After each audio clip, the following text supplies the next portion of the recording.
Sorry, just one sec, guys. First blood. Nope, wrong button. One of these days I'll do this properly without messing it up. All right, there we go. Welcome back to the WCS Qualifier. This one's, I'll cut the VOD right there so it doesn't look like I messed anything up. Welcome back to the WCS Season 2 Qualifiers. This is the second qualifier for the European region. I'm Rifkin. You're watching Base Trade TV. And spawning here in the top left corner of the map from Mouse Sports, it's going to be the red Terran player, HeroMarine.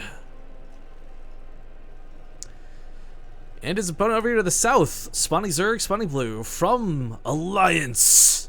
Sort of good, sort of okay, sort of Zerg. Actually, sort of, like I kind of mentioned Kaz, guys, sort of has some really strong builds and quite frankly interesting strategies, but a lot of the time he just seems to get stopped shy of where he needs to go, whether it's an online tournament, whether it's the WCS qualifiers. I'm hoping today he's got a chance, but in the same token, coming up against HeroMarine's not going to be too easy. I don't know if he feels confident in this matchup like I do, but watching him on a stream, casting him from time to time, I do feel HeroMarine's TVZ may be one of his best matchups. Now, I may be completely wrong, and I'm fine with that, but that's just from what I've seen. Sort of, however, you know, he doesn't stream a lot. You catch him in the odd tournaments from time to time. It's nice seeing him more active now, but like let's say like 3 months ago, you would never really hear or see much of sort of at all. No activity whatsoever. So I couldn't gauge his TVZ for you guys. But I gotta tell you, after watching a whole morning of ZVTs and TVZs through the Starship Troopers tournament, I am so excited because I've already got my fill of the day. I know I've gotten some good games, and nothing can disappoint at this point. Now on Frost, I think Sort of is going to be a little bit happy that this wasn't cross spawns, or sorry, horizontal spawns. I think every Zerg player says kind of just that one little checkbox they like to mark off where it's like, all right, he didn't spawn horizontally. And that's why I sent the Overlord out here first. It's really important to know which location your opponent spawned in. And sometimes in maps like this, you want to send your Overlord scout to the one that's less preferable, the one you want to make sure it's like, oh god, okay, he's over there. But yeah, there's options down here as well. Now open up a little bit to take an expansion. Probably not going to happen still though, because drops are a very real possibility. HeroMarine's very good at being active around the map in multiple locations, so we'll see what he tries to do in this one. Dropping though, Zerg players in general, not too easy to do, especially if they know what they're doing. You know, whether it's getting Mutalisks in position, having Overlords to scout it, it's easy to shut down drops. And I would like to give a nod to a player from yesterday. He's still in the tournament today. You guys should wish him some luck. Golden has some really cool drop defense. I don't want to go too much into detail about it because he was doing like 100 different things at once. So one of the things was he would often have, you know, 7 Zerglings, 2 Banelings at his main, just waiting, rather than pulling the whole army back to respond to drops. And we see that happen, I feel, way too often, where your whole army is just kind of in this one big control group as a Zerg player. You pull them all back to the main, allowing a Terran player to sort of take the control of the middle map, start cleaning up creep. But that didn't really happen with Golden yesterday at all. So we'll see what ends up happening here for Sort of. Different players, different strokes, different folks, etc.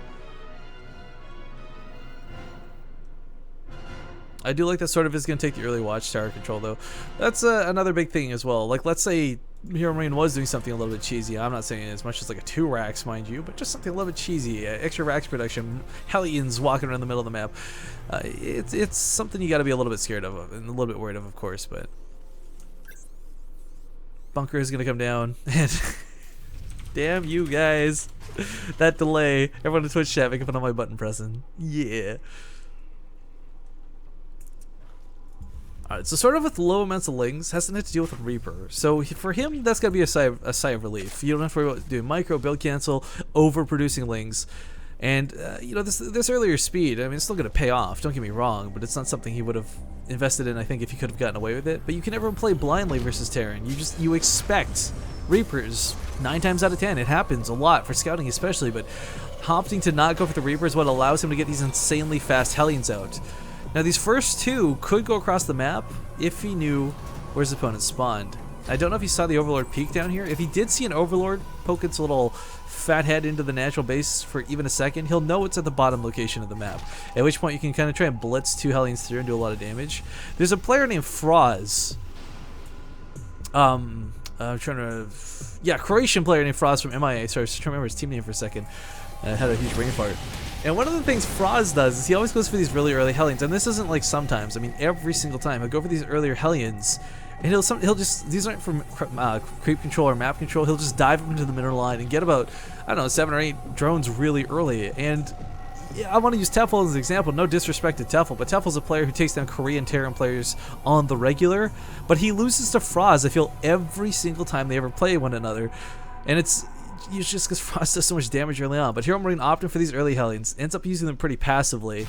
Not sure I'm a big fan of the way these got utilized. Not saying he should have swan dived in, but you know, going for the mineral lines. However, cleans up the links, gets the watchtowers. More links he does have to worry about. Can he start getting creep control is going to be the big question. Sort of already has some pretty decent creep spread. Ducking on back. Going to force the cancel on a couple of these. Maybe? No, Sort of's actually not going to cancel those tumors. A little odd to see. We know that Pult Viking looking around for overlords, but it's Partoof. Or I'm sorry, guys. My brain's starting to fall apart. Waking up too early, doing too many casting today. Sort of, rather, doesn't have a lot of overlord spread on the map. He's only got about 2 that can be considered quote-unquote exposed. So this Viking is not going to be useless, but it's not going to get the use out of it you would normally want it to.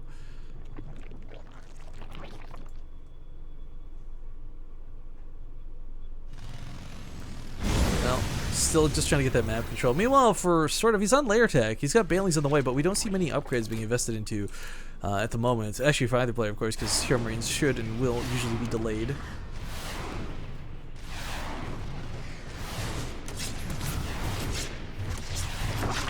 Yeah, there's the first kill. Nice.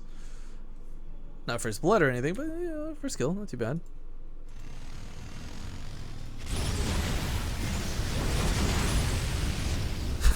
Just kind of poking around for the time being. Queens are going to be here to try and drive these off, but there's a landed Viking, which is weird to see, but there's also this really aggressive Marine push behind us. And we got 5 Banelings on the way, but they're not finished yet, so as he pushes up this ramp, he's going to see this and capitalize on it. The cocoon's exposed. He will be able to deal with these before they hatch, unfortunately, and even the ones that do sit in the back may not hatch. One Baneling gets out of this. Marine Stim doing a ton of damage to these Queens, but the Banelings are about to pop, and HeroMarine's got to be careful. He's realizing that the hatch time is about now, and he's going to get surrounded. Can he pick up in the medevac? Oh, this guy, the king of the hot pickup. Wheel back on out of here with these medevacs still standing. Tries to unload a little bit. Okay, kind of interesting. Gonna stick around for round 2, realizing that he had already used up a lot of the Banelings. Cleans up some even more of the creep tumors, and you know, HeroMarine doesn't have a lot of units on this side of the map. If he picks off a couple Banelings, cleans up creep here or there. Having killed 3 of those Queens, oh no, he actually didn't, sorry, he killed 1 of the 3 Queens. I thought he killed all 3. Having killed a Queen like that, though, still limits the creep spread. And this is something where, you know, the 11-minute mark, your perfect Zerg player, let's say Scarlet, will already be halfway across the map. Sort of, it's not like he's spreading creep poorly, he just unfortunately had this all slaughtered in front of his face. But pushing on down here, gotta be careful. Flings, do force him to lift up. Behind this though, rally towards the 3rd. He's trying to establish another base. I like that he's not getting stuck on 2. We've seen this happen too often so far today. I think Ryung's kind of the guilty culprit of this too for the last qualifiers. You know, you see some great Terran players, and that's the only reason I bring him up, not to chastise them, but you see some really great Terran players who kind of get stuck in this, I don't know, I hesitate to call it an all-in, but like desperate situation where you're stuck on 2 bases. 3rd base being established and the Widowmines being moved forward to intercept Mutalisks, I guess? Yeah, they saw these burrow though. Is he going to really stick around? Gotta be so careful about things like that. Widowmines are a strange investment. There has been some discussion on Team Liquid, on Twitter, if you guys haven't been keeping up with it. People are loving and hating Widowmines right now in a big way. One of the biggest things about them is they're this gamble. They can be the best hits in the universe that win you a game. They can also be the worst hits that they get absolutely nothing done. They kill 1 Zergling. Congratulations. So that's why we're seeing Hellbats kind of come back into play. And HeroMarine was a player who did kind of dance around with Hellbats for a long time, even after the nerf. But while he pushes the creep, Mutalisks come across the map, and there's actually no turret to defend. Marine's trying to stim, not inside the bunker. Widowmine's going to try and get underneath these 2. Game paused. But sort of needing a brief pause. Oh, a graphics glitch. Hopefully nothing too serious. One of the most common graphic glitches I've been getting when your video card, this was before I got my new computer, started to die, is you start seeing things stretch across the map. Game resumed. If you've never seen it, it looks so crazy watching a cliff extend all the way over here from there. Anyways, that's just the side story for the time being. We got the Mutalisks being chased back by these Marines. HeroMarine may want to put a turret down or 2. I'm thinking, you know, maybe safety. There we go. A couple turrets aren't going to come down. 1 drop goes off in the main. Oh, these Overlords could be possibly picked off, but oh, was he going to trade out 1 for 1? Nope. Okay, gonna back away. There are some situations, and there are rare situations, where unloading Marines on top of Banelings ends up being worth it. I mean, technically trading one Marine for a Baneling is worth it in the first place, but you know, this is not that situation. He needs every unit he has, and some decent Widowmine hits are going to go off. Gets some more Banelings on that peel. But HeroMarine's got to push. He senses the opportunity. He sees a low Baneling count, so he spreads. Does he push in, though? That's a huge rally of Marines just streaming across the map, 13 at a time, 3 Widowmines behind this. Positionally, he looks alright, but of course, you never quite know how many Banelings your opponent has. You don't know if there's a huge flock of Mutalisks waiting on the side. You can kind of gauge what your opponent has. Because the problem is when you overspread, that's when the Mutalisks become more and more powerful. But Baneling hit's going to go off, and with these taken out of the fight, Marines pushing forward. HeroMarine does have 1-1. He's got 2-2 finishing up in a moment's time, and oddly enough, before that of SortOF. So, is he going to wait for the upgrades to push? I feel with the army advantage he has, he should really just go for it. You know, he is going to segment some off to go for that 4th. Units are walking around to try and perhaps hold position on top of the cliff. Baneling's trying to get those connects, but HeroMarine's focus fire is a little bit too good for him for SortOF to keep up with right now. That scan's going to absorb some of the hits as well as he goes to the top with the creep tumors, but still a lot of Marines standing and not a lot of Banelings available. Drone line at the 3rd, slaughtered while this is going on. And looks like most of the Banelings have finally been taken out. Some more rolling in, but this drop goes towards the main. He says, you and I just cleared out a whole base. I put a lot of pressure on, killed a lot of Banelings. I'm on 2-2. Let's go continue this, and rocket rolls up here. Mutalisks will clean this drop up, but HeroMarine is going to actually focus fire. Maybe? No? Okay, it doesn't actually focus fire them down. Oftentimes you see Terran players try and get at least 3 or 4 Mutalisks instead of just A moving, but moving towards the middle of the map. Again, the Widowmines have been replaced. And of course he's going to try his best to get trades out, you know, lots of Widowmine hits for lots of Baneling detonations, but friendly fire going off a little bit. The Baneling's going to explode on top of a lot of those Marines. SortOF just seems to have a never-ending supply of Banelings, and this ends up being a bit of a problem for Terran players. I guess oftentimes you think like, okay, I've put out a lot of the Zerglings, there's no Banelings for round 2, but unfortunately, SortOF has always had round 2 of Banelings available. Second rally coming across the map, more Widowmines on the front lines. This has been a pretty crazy trading going on for both these players. The SortOF's actually not coming out that badly out of these trades. Remember, he was down in upgrades for a lot of this, now matched on 2-2. Zerglings become a little more effective. Mutalisks having level 2 weapons kicking in soon. And one missile turret sadly will not hold this base. I'm going to fly around that. Widowmines being left in position, so not fully retreating. He's going to get a couple more Mutalisks before these turrets are completely cleaned up. This does thin the numbers quite a bit as the Mutalisks are down to 10. Nowhere near that 25-30 you would normally see. Marines have been reestablished up here on the cliff, going to do some more damage, and Zerglings unfortunately are streamlining in. Oh, HeroMarine, those got to pick up. Another hot pickup saves those units alive, or keeps those units alive. 3-3 on the way though, and I don't foresee SortOF going on Hive Tech anytime soon. Drop in the main was foreseen though, so it looks like this should be deflected before too much more goes down. Still, a lot of workers have died this game in situations where, I don't know, I don't think they otherwise normally would have. Still continuing to drop relentlessly, and this is what I was talking about before, guys, when I said HeroMarine's really good at having multiple map presences at the same time. Whether it's pushing in through the main route over here, dropping towards the 3rd, and attacking the 4th at the same time. He's not ending the game, but he's keeping SortOF from going to Hive Tech, and that's really key in this situation. No Ultralisk to worry about, no 3-3. A couple good Widowmine hits are going to go off on a lot of these Banelings, but he's still got to split behind this. If only he could thin out that Mutalisks card, this would be such an easy win for HeroMarine, but SortOF knows this, and that's why he's keeping them back. More Banelings coming in, but this might just be a little too many Marines. Army supply is 97 to 74. If either player can get good hits, whether it's the Widowmines or whether it's the Banelings, this AoE could neutralize the opponent's army pretty quickly. But Widowmines are getting some pretty decent connections off. Marine's going to push the issue, and this time there's no... Well, actually, there's still round 2. SortOF is so good at having more Banelings. This sounds so silly, and it sounds like something so simple, but go and watch most of your favorite Terrans, most of your favorite Zergs, and a lot of the times it's like, splat, oops, I don't have any Banelings left. But HeroMarine forced retreat once again. Missile turrets are not being repaired, so the Mutalisks are going to get a couple more kills than I think they otherwise should have been allowed to. Of course, a little bit irritating to deal with Mutalisks. The mobility of this chasm really plays against that of HeroMarine, but again, it feels like this game is on a repeat. Coming down to the south, trying to kill more drones. Only 21 kills, but still, that's damage then that's SortOF can't really pay back. We do have a lot of turrets, and a planetary fortress coming up here as well. So I don't think HeroMarine is going to be worried about a counterattack up there in the slightest. Lots and lots of turrets have been placed down at this base now. So the Mutalisk count is growing, but it's not going to be that same Uh-oh, GG. I lost my third base number. Lots of banelings down here, though. You gotta be careful for the splits. There's no Widow Mines pre-burrowed for this. And it looks like the Beetles are gonna go for the natural. More missile turrets were coming down, but it looks like it wasn't quite enough of them. Widow Mines are gonna try and burrow, but I think this should still be driven off.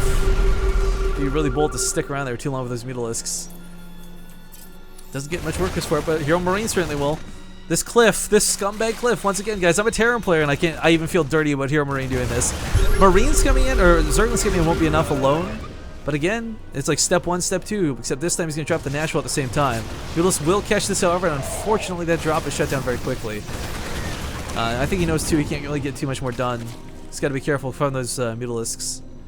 But if the Mutalisks are busy trying to chase a medevac down towards the south, that'll open the middle part of the map for HeroMarine to push. Now going back to the production tab, we do finally have the infestation pit, and this is the breathing room that HeroMarine has allowed SortOF to take. Considering going for 3-3, considering going to their hive tech, this is not something that HeroMarine wanted to happen, of course. Sticking on 2-2, trading it all day, every day, kind of his best case scenario, but Baneling's got some pretty good hits. However, there's not enough left over. Mutals have to disengage, and HeroMarine once again not pressing the issue, a little unsure of what's quite behind this. Now the numbers are 26 Banelings. That's a lot, but there's 85 Marines, there's 8 Widow Mines. If done correctly, these Banelings might not matter. It might just be a little too much for once. It looks like that might be the case. Banelings used up. More Morphin though, and it's SortOF, like I said, so good at having more Banelings. That's why we see HeroMarine clumping. He's not expecting the second round of Banelings. It's so silly, it's so simple, but it's something that not a lot of Zerg players can pull off to the extent SortOF is. And while this is going on, we don't have that third base being attacked like normal. In game number 1 in this best of 3, we've got the most back and forth tug-of-war, the eternal struggle here in the central part of the map. But Mutalisks getting a little bit greedy, decided to go for an engagement on top of the Marines. Base down here will be taken care of, and this Widow Mine, actually the Widow Mines aren't going to quite connect. He didn't replace the turrets from earlier either, so Mutalisks are not going to get as much free kills, but they will be driven back. So many drones at this base. No transfer available. Oh, no. It's HeroMarine. Might get so many free drone kills here. I don't think he realized he transferred those drones over. Oh, dear. He may be using this actually to clear up some supply. It's worth noting 80 drones is way too much for the base saturation he currently has. Main's been mined out and natural's almost gone. So for him to have this many drones actually hurts. So HeroMarine cleaning them up actually helps a little bit. Not by much, mind you, but still. Main mined out. Hive tech on the way. Natural's not even mining at this point. So both players have kind of mined out their primary sources of income. Now working on the extended bases. One thing I'm a little bit worried about though for HeroMarine, he didn't take the extra gases. He's got this massive bank right now, but if this goes to some sort of weird attrition mined out state, you might kind of wish he took more. Either way, this Marine's all with 10 HP. Got to back away from these Mutalisks. They're really dangerous to stay for too much longer. More Banelings rolling in, and more Mutalisks trying to come in from the side. HeroMarine has bled out a lot of his forces. Where are the Marines at? There's a couple of Widow Mines, but I think SortOF finally able to take the stance on the other side of the map. This planetary is never gonna get up. Decent Widow Mine connections. A little bit of friendly fire going off. But the Zerglings are canceled, and HeroMarine is going to try and push to save the orbital. Maybe, I say with a question mark. I don't know if he'll be able to get here in time, though. The Mutalisks do have like level 2 weapon upgrades, so unfortunately it will still fall. An interesting choice to go for the middle of the map instead of up here, but I guess just trying to avoid the expected locations. God, at this point I'm kind of screaming like, HeroMarine, man, make some Ravens or something. You've got so much gas. Like, it's not like a Raven would be necessarily the best thing in this scenario, but he's got so much gas to burn. Level 3 armor finishing up for the vehicles as well as the Widow Mines will benefit them a little bit more for these engagements. And SortOF, it's worth noting, guys, we've been focusing so much on HeroMarine, but SortOF's still spreading creep while this is going on. This is insane to consider. He's still taking another base. HeroMarine's been applying so much pressure, but he can't quite suffocate SortOF. SortOF also has not started his 3-3, worth noting. This is a little bit worrisome. He did go for the Hive Tech, but he's not able to utilize it at all. No Ultralisk Cavern. Ooh.